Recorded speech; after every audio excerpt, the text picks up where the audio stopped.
We have Justin Lawman on the Big phone J, with Big J. us What all a the way. privilege. Lawson, you let Danny into the studio? Are you serious? Look, I Times are tough. Times are tough on the breakfast show. day that I didn't lock the door behind me, we find Danny waltzes in here. Danny boy, the pipes are cool. Cyclone Danny's in town. Danny. Just be mindful I don't The come master of goat's milk. The master of goat's I'm milk. telling you, one day you will be begging for that goat's milk. One day Okay, you'll... I feel like there's some history here. Oh, there is. I don't know. I don't know. Too much history. We're not going there. We've only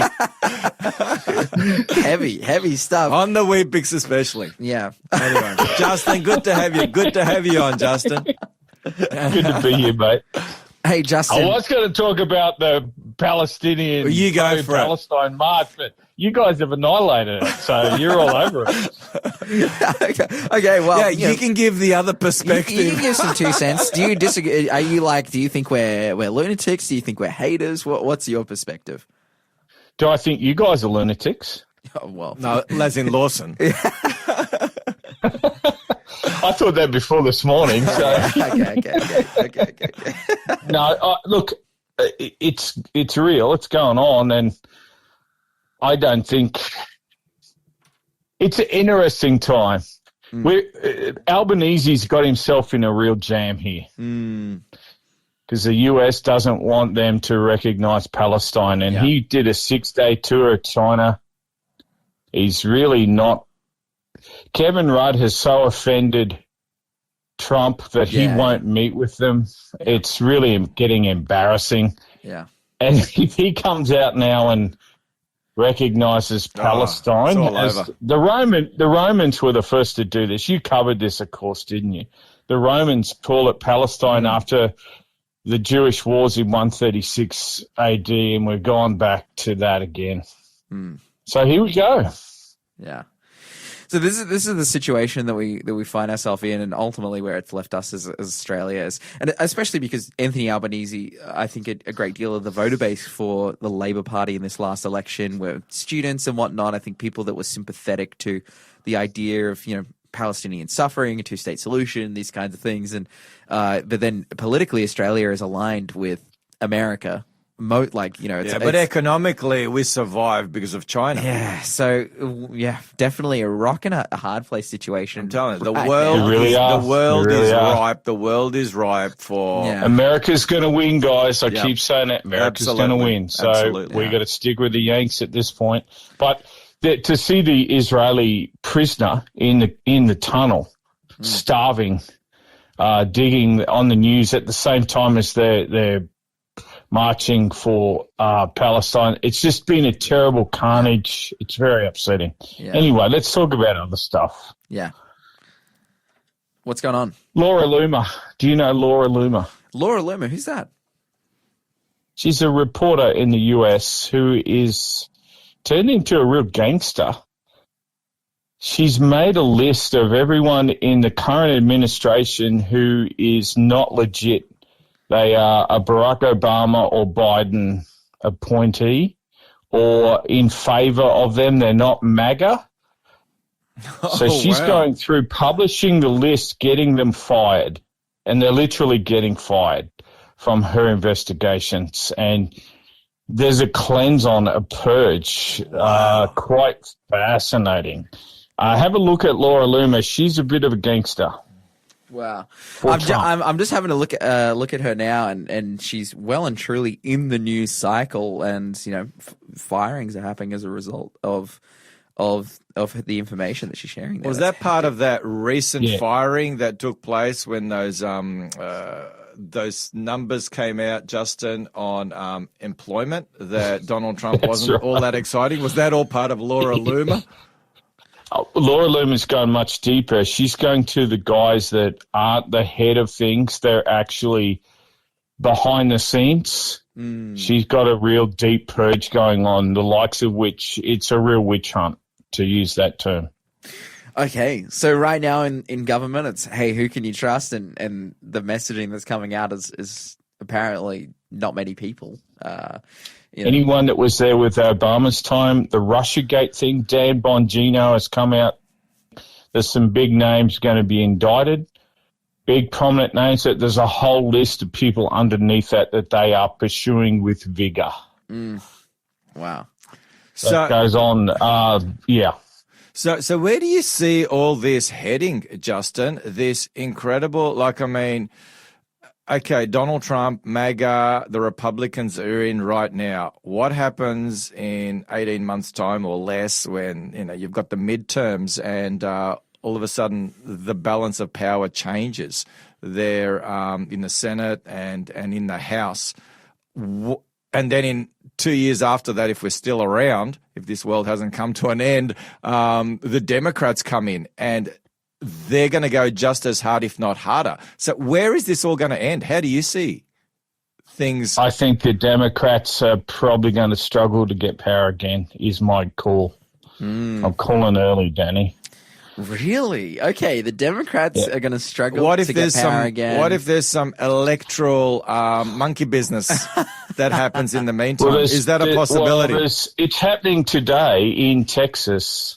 The gerrymander, they're trying to realign the seats so the Republicans will pick up 5 seats in the House they're redrawing the lines of how all the different seats look in the Congress in Texas.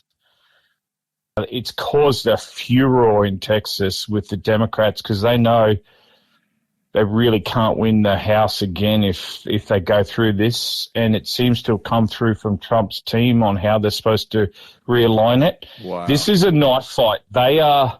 They're going to set it up so the Democrats can't win again. And that seems a bit of an extreme statement, but this is how deep and nasty it's got. I totally agree with you, Justin. I think that's where they're at because this is to the death. This is like 2 gladiators in a coliseum, and it's to the death. Yeah, and the Republicans were sort of a bit naive for a long time, but the people that Trump has put around him now they're the true believers, and they're not going to hold anything back. They're going to jail people. They're going to pursue things in law right through. That's my prediction. We'll see how it goes, but I don't see the Democrats getting hold of power again in the foreseeable future. Wow.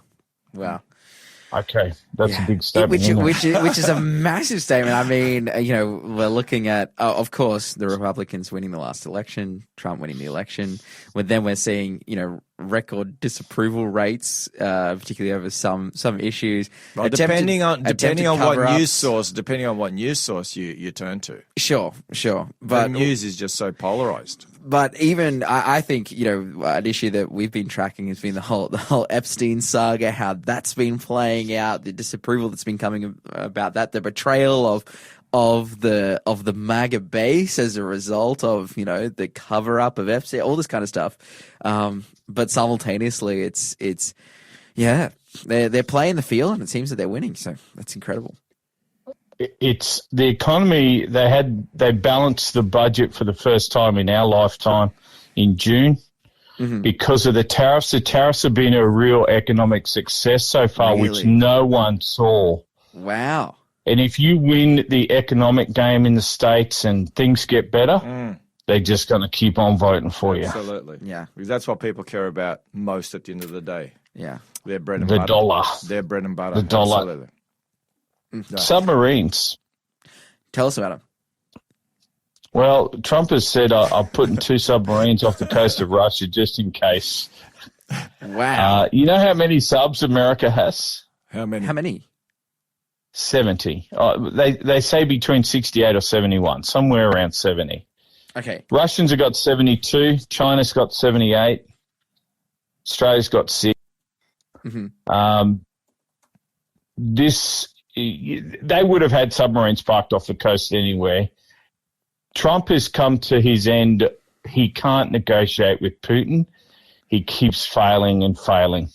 And now it's come to threatening nuclear-powered, nuclear-armed submarines are going to be parked off your coast. Where do we go next, guys? Yeah. How much more can you threaten? It is something to really pray about this conflict in Ukraine. This could really easily spill into Europe and much larger. And the Middle East as well, because you've got the incredible tension there between, the Americans and others, and I think more are going to be drawn in, because there's no way Israel is going to agree to a two-state solution. Never, not in our lifetime. And so you've got all this tension there in Europe, in the Middle East, and it's all coming to a boiling point. Really is. And then we have Karen in Australia. Who? Stopping anyone that's Karen. What's that? Who's that? What's that? The e-safety commissioner, who is trying to stop anyone under 16 watching YouTube. Yes, we talked about this last week. Interesting. What's your thoughts?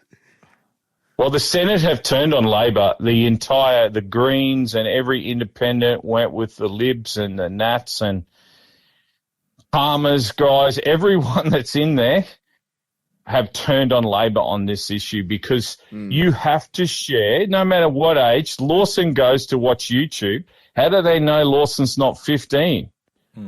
There's your privacy. Not that you really have any if you do a bit of research. They know anyway. But what it does to personal privacy, you have to identify, you have to verify your age by December is what Labor's proposed in legislation. Wow. I don't think the Senate's going to allow it, and I hope it doesn't. I believe in personal freedom and personal liberty. Yeah. This is a terrible – this e-safety commissioner, I don't think she's really helping anyone. You tell me a 16-year-old or a 15-year-old can't get around this. Yeah, so this is what we discussed last week, that ultimately this legislation is a result of bad parenting. Ultimately, like parents should oversee and limit the ability that their children have to access the internet. But the fact that it's extending into specifically YouTube, which is one of from my point of view, is like, as someone who's in social media, who uses social media, is one of the most like well monitored and like simultaneously the most difficult to get harmed by. But they're saying that they need to restrict age there, even though YouTube has its own age restriction, its own, like, it's all of its own things within the platform that doesn't include. It's the Encyclopedia Britannica now. It's replaced the Encyclopedia. You can learn anything you want on there. That's right. Okay, you can probably learn some bad stuff, but there's a lot of good on there. Yeah. And YouTube, of all things, to be going after. Yeah. This is madness. It's crazy. 1984. George Orwell in the 1940s wrote this amazing novel, 1984. And here it is. It's as if it was written last week. It's as if it was written last week. It's crazy. Yeah. Dude, that's so hectic. And I mean, yeah, ultimately it's that, and that's the other side of it, innovation of privacy. And I think a lot of people are going to feel a certain way about that. You know, and it could be seen, is this actually an attempt, because of the ability that a 15-year-old has to get around this? You know, there's such thing as a VPN. You can download one for free from the App Store, and you're connected to the internet through America or China or wherever you want, and then there is no e-safety laws. Is this actually just an attempt to try and break down people's privacy? It's really interesting. Hey, Justin, we got to head out, bro. We've loved talking to you and appreciate. Thanks, mate. Appreciate what you've shared. Keep up the good work. Perfect Storm every Friday. That's Perfect right. Storm. I'm one of your biggest fans, Justin. One of your biggest fans. I know, mate. I know. You're listening to the Breakfast Show podcast on Faith FM. Positively different.